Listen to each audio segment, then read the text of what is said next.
Welcome back to New World Next Week. I'm James Corbett of CorbettReport.com. And I'm James Evan Pilato from MediaMonarchy.com, stopping information and harmful content.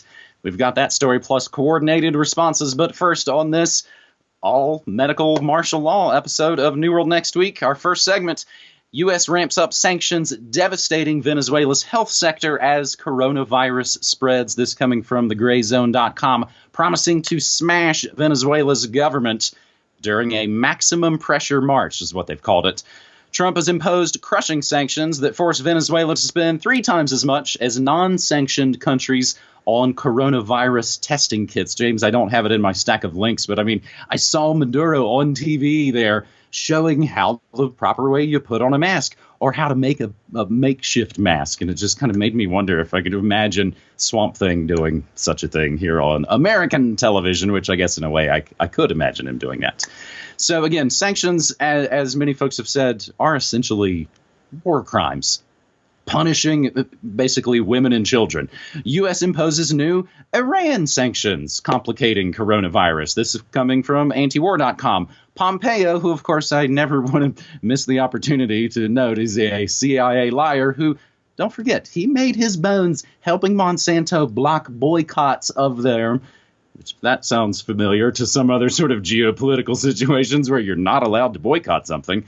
Pompeo accuses Iran of being an accomplice to the virus. Last week, Iranian officials emphasized that U.S. sanctions are making their reaction to the coronavirus outbreak much more difficult, leading to both Iran and China to urge the U.S. to put those sanctions on hold for humanitarian reason. And I think it was Ryan Christian at The Last American Vagabond. It's basically, again, it's like the Jack Palance thing of, throwing down the gun in front of him. We force these situations and then go, gosh, you guys suck. You sure can't handle this coronavirus outbreak because we've got crushing sanctions on you. The other bit to tie into all of this, maybe a good news bit to tie in, quarantine the U.S. military machine. This from Global Research. It happened on almost the same day. Italy's lockdown. People confined to their homes across the European Union. Influx of 30,000 U.S. troops in preparation for the Defend Europe 2020 war games against Russia. In the largest display of military might since the Cold War across Europe, though, no sports events, no anti-war protest movements. So apparently protecting Europe against Russia is on hold. Why? Nothing to do with protecting civilians against the virus. Again, as Global Research notes, the military need the green light from civilian politicians, the Washington Hawks, the so-called leaders who at least think that they get to decide on waging war. So, James, on this first whole segment of this all-medical martial law episode of New World Next Week, that's essentially a look at the geopolitical angle of coronavirus, no? Yes, but that only covers a tiny sliver of what's going on right now, because everything, as everyone knows, is going crazy in a million different directions. And I think these are going crazy in directions that are completely understandable given the geopolitical framework. Essentially, it's whatever agendas were being pushed before are now still continuing to be pushed, but cranked up to 11. And medical sanctions and what have you are just one more layer on that cake. So maximum pressure march against Venezuela. And here's just another, excuse to try to kick people while they're down anyway. Iran, of course, a target. And how about this one? We could throw this one in as well. Pepe Escobar just had a good article up. I'm also sourcing this from Global Research. China locked in hybrid war with U.S., talking about the China-U.S. tensions that are bubbling to the surface in light of this, and accusations by high-ranking Chinese officials that this is a U.S. bioweapon attack and things like this. I mean, these are extremely important steps on the geopolitical board, at least for bringing out the World War III that has been simmering under the surface to the surface. And on that note, I am going to be writing specifically about that in the newsletter this weekend. I'm going to be writing about the World War III aspect of this, that this is a total war. This is not a war with soldiers on a battlefield. This is a hybrid war of a type that humanity has not seen before. And all bets are off the table. I keep saying that, but it's because truly this is a new paradigm we are being steeped into right now. On the back of, sure, this phony baloney stupid hype over this nonsense virus that's a variant of the common cold and is not going to kill bajillions of people. But the panic that it is causing and the agendas that are being pushed on top of it is, as I say, it's cranked up to 11. So a lot of geopolitical stories that are happening simultaneously right now in conjunction with this. That European war game scenario being called off or potentially being halted or curtailed because of this is an interesting side note to this. Maybe they've stopped the outright aggression against Russia in this particular case and this particular time, but the long-term agenda is continuing to play out. In fact, even more so, even more intensely right now. So it's something to keep our eyes on. Well, I mean, as you and I were just kind of talking about before we started rolling, I mean, this is a lot of things are basically being sort of written and created and conspired about right now. Things that many people will work for many years to try and suss out and organize and make sense of. And we're kind of in the middle of the swirl of all of it right now, James. But again, if we've each been doing this for 15 years, this specific type of work for 15 years, we've seen this. Again, they're able to kind of make these big, like you said, Spinal Tap note, because it all does seem like satire, crank to 11. They use these sort of events to move all sorts of other pieces on the board, like, again, some sort of distractionary thing, not to get into the discussion of this is a distraction for blank, but it's a distraction for blank, blank, blank, blank, blank, just a ton of things.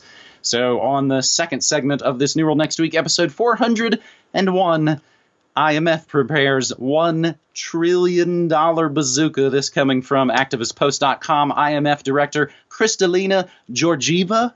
I'm not sure if I'm pronouncing that correct. I do have fun mangling names sometimes. Kristalina Georgieva issued a 3-policy prescription post that said should define a coordinated response from the developed economies in Europe and U.S., in addition to declaring that the International Monetary Fund, the IMF, has $1 trillion in loan capacity ready to put to work to salve the economic damage caused by the outbreak.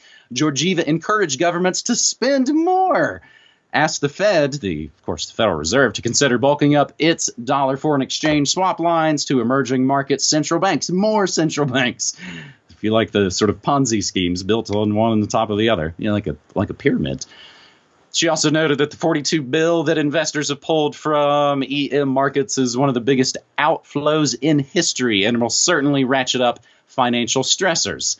And as this second segment is pretty much about the funny money moves being made during this coronavirus outbreak, how big is that Fed liquidity pump? This is like $1.5 trillion, or is it maybe $5 trillion? CNBC reports the Federal Reserve to pump more than $1 trillion in dramatic ramping up of market intervention amid coronavirus meltdown. Wall Street Journal says the Fed to inject $1.5 trillion.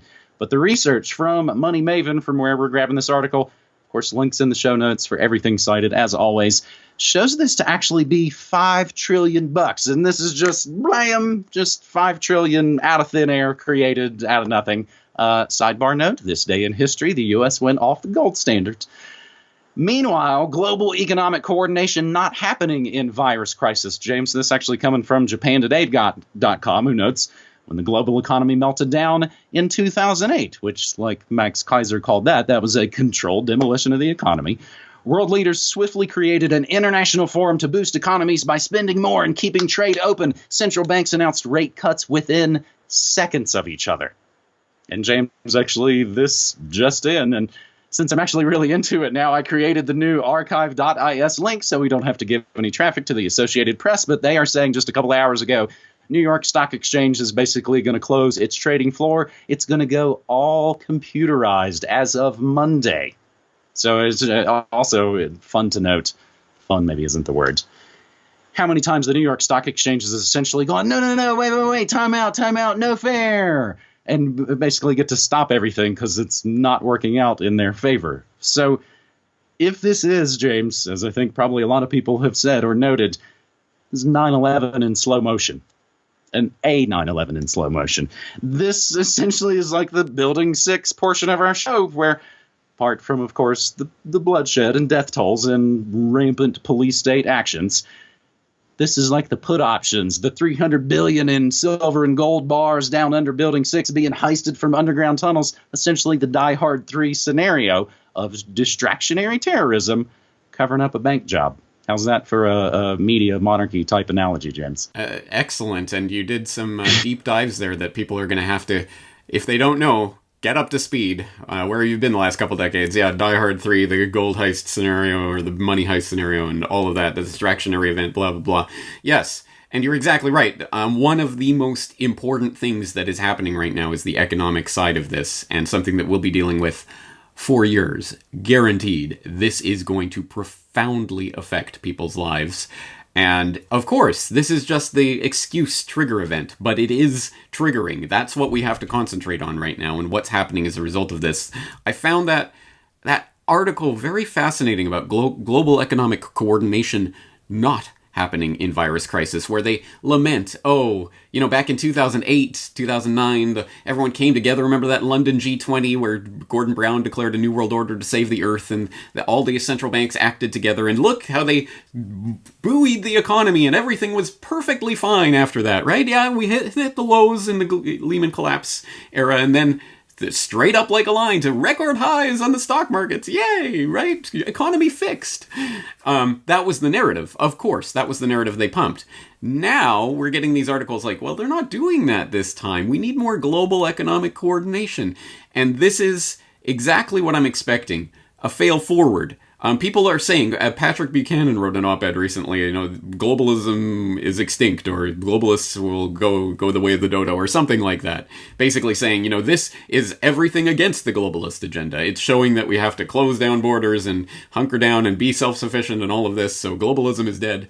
I don't think so. I think they're going to fail forward with this, but you can't fail forward until you reach that bottom, and we have not reached the bottom yet. It's going to have to get to absolute crisis conditions, people crying out for someone to help, before they swoop down as the savior. And in this case, we know the Bank for International Settlements and other bodies have been talking about this for years. They've been blowing this big bubble. These central banks that we essentially dictate to have been blowing this big bubble, and it's going to pop someday. All of those seeds have been planted over the years. And when it truly hits the bottom is the point at which we're going to see global economic coordination. That's going to be very interesting to see the way that plays out and what that means in terms of a new monetary order, because we're not just talking finance or economics here. We're talking monetary, and where the dollar goes from here. Again, such massive moves that I can't even begin to start articulating them now. I will obviously be covering this in extensive detail from here on out, but people, please keep your eye on the economic side of this. This is a huge part of what's taking place right now, and as I say, yeah, the trigger event may be all hype and phony or whatever, but the event itself is very real, and it's going to start affecting people's lives in a very real way. Oh, yeah. An analogy could be there might be blanks in the gun, but everybody's freaking out because they heard gunshots. And the effects from that, we're all basically going to feel. I mean, James, the U.S. is already talking about some fuzzy quasi-form of universal basic income, which is what all those crazy socialist countries do. So speaking of coordinated efforts, our third and final segment on this all-medical martial law edition of New World Next Week pretty much turns to the cyberspace war angle of the coronavirus panic pandemic. FAANGsters issued joint statement on misinformation, this coming from TechCrunch.com, in an unprecedented move to reassure customers and flag the potential for misinformation about COVID-19 on their platforms. All of the major social media companies and their parent corporations, as they have, of course, coordinated before when it was time to remove wrongthink from all of their platforms, and they do it in a coordinated effort, right, in a strike all overnight at the same time. They do it again, surprisingly. They all issued a joint statement on their efforts. We invite other companies to join us as we work to keep our community safe and healthy, the statement read.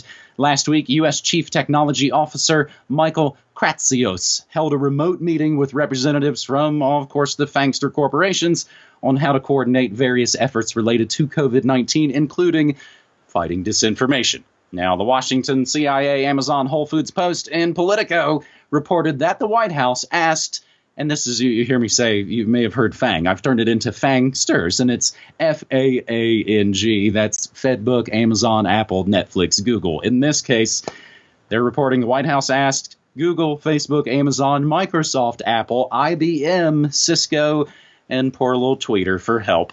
So, James, the interesting bit related to this, the YouTube blog post about this, about how they're gonna, crack down.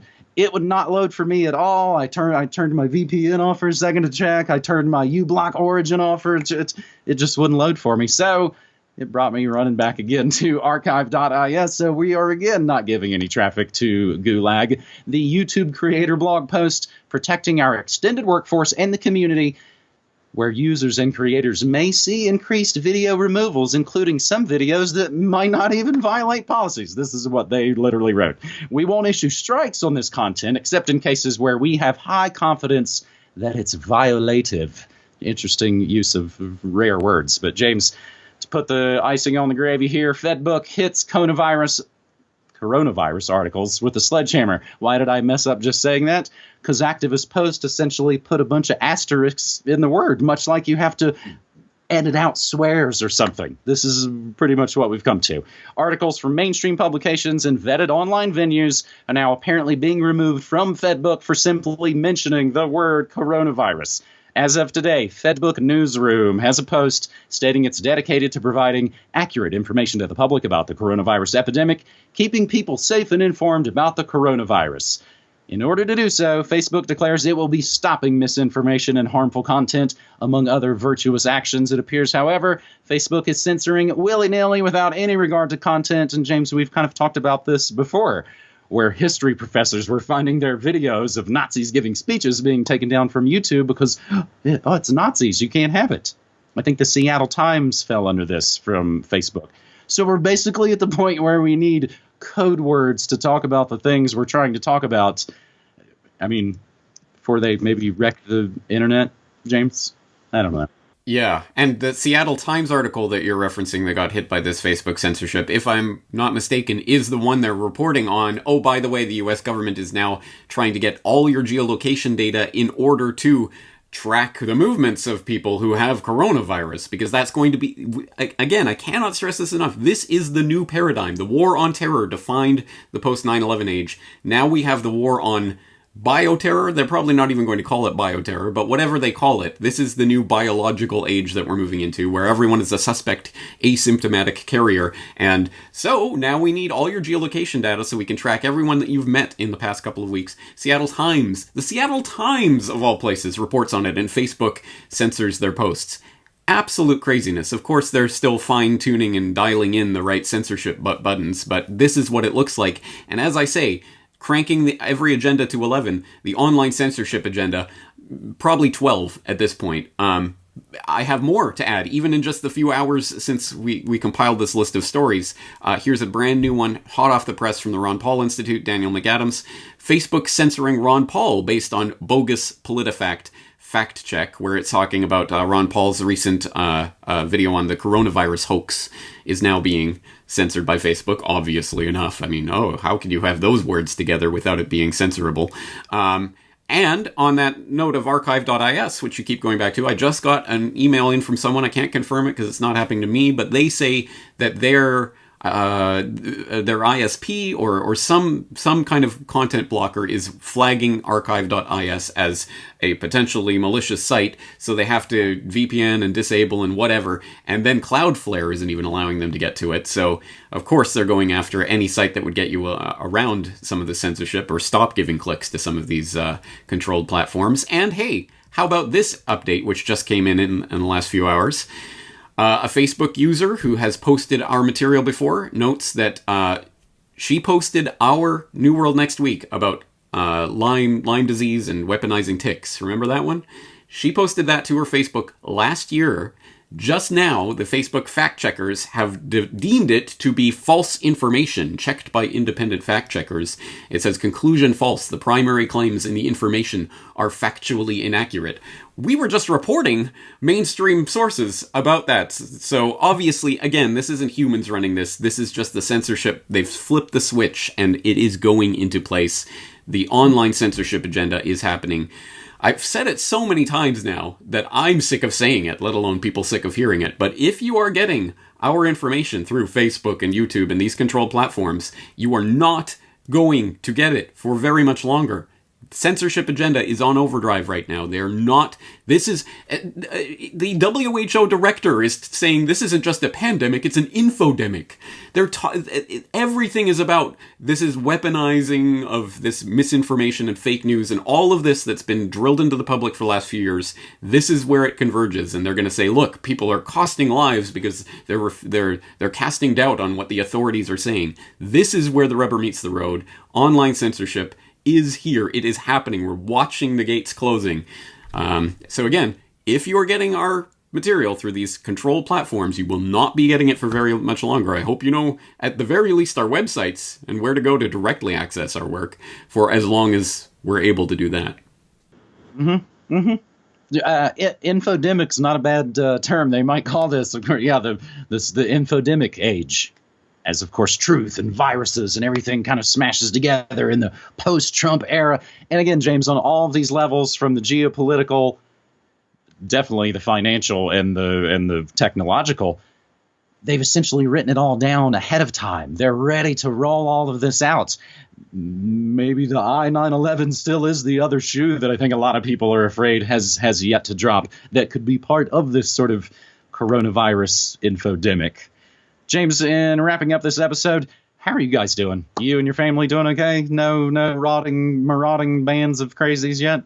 Let me check. Oh, wow. What do I see outside? Actually, very good question, and a lot of people are asking it, so that's going to be my next questions for Corbett. I'm going to show people what is happening in Japan, and I say people will be surprised at what they will see and what they won't see, and I'll explain why that is. So I'll just tease that out for now. But anyway, we are perfectly fine at this moment. Our family is totally okay at this moment. And we are prepared for a number of eventualities. But unfortunately, when the entire world starts going crazy, you can be the island of sanity, but you still depend on connections with other people and the world around you. So as things start to get crazy around you, it's hard to be a completely walled off island and a walled off garden, which is why I think this is going to start affecting everyone, even people who think that they are quite isolated. Well, and you know, luckily it's funny. It's the first time it made me thankful I'm down in New Mexico, as we were one of the last places to have any confirmed cases. Idaho, which is where I was going to be going here in just a few days, but my Tree Fort Big Music Festival, of course, has been postponed. Idaho was one of the last places, but you know what? The very last place in America to have a confirmed case was, of course, West Virginia. James, I think I have a pretty cool island community, as it were, for Media Monarchy. See how I did that transition there? But even I was thinking about it as we were talking about, you know, I use Discord a lot for my chat stream, for the Media Monarchy memberships. We do nearly everything in there. Meanwhile, I've been trying to build my own website for the eventuality, because even before all of this, it was like, oh, I could wake up any day and Google or Amazon or whoever will buy Discord. And of course, it'll start to go downhill and my desire to be there would evaporate.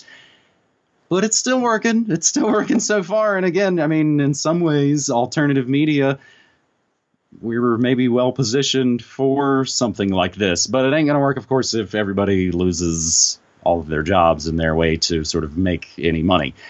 I do really think I've got a pretty cool, fear-free, kind of level-headed bunch of people hanging out in the Media Monarchy community each and every day, 24/7. And again, I stream like a radio station, 8 hours a day, Monday through Friday, 9 to 5, news, music, memes, and more. I think it is like the best radio station you never heard. So, James, now more than ever, we really need people's support. I have a post office box. So if people hate all the internet money and all that stuff, you can send me your dirty, dirty cash to the P.O. box that's listed at my website. Again, James, as you and I have said, we don't care how people support us, which platform you're mad at or which platform you prefer. We use nearly all of them. Just any way that you can support independent, non-commercial alternative media. James? All right. Thank you for being out there and doing the work that you do. It's more important than ever before for information in a reasonable way to be out there and to be presented. So I'm glad there are people like you out there doing it. Let's continue doing it, and we'll meet again next week. Yep, because I won't be at my music fest, so we'll be here for another mural next week. Okay, well, I can't say I'm looking forward to it in that sense, but anyway, I'll be here, and I hope you will too. This is New World Next Week. Talk to you again next week. All right, buddy. Take care.